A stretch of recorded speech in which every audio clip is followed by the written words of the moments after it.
With the excess materials exchange, we want to remove barriers that inhibit us from realizing the circular economy.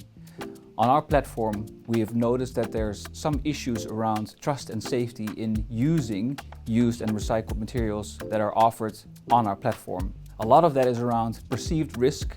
and so we're here at Aon to understand what that risk looks like, what of that is actually perceived risk and what is real risk, and then how we can, together with Aon and their partners, see if we can tackle that risk.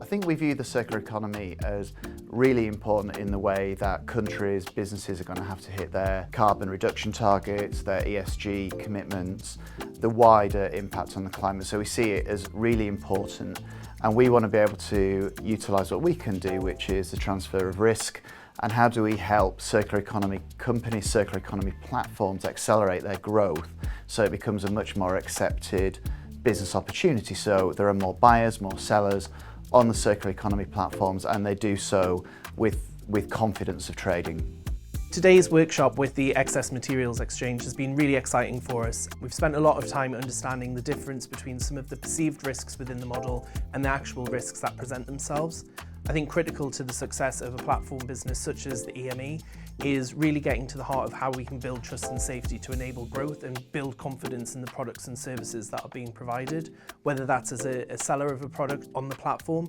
or a buyer of that product coming to the platform looking to get new materials and support the circular economy.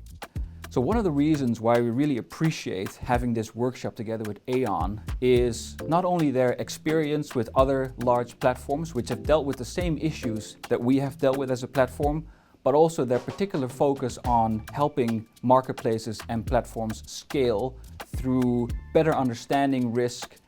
and in some ways helping cover that risk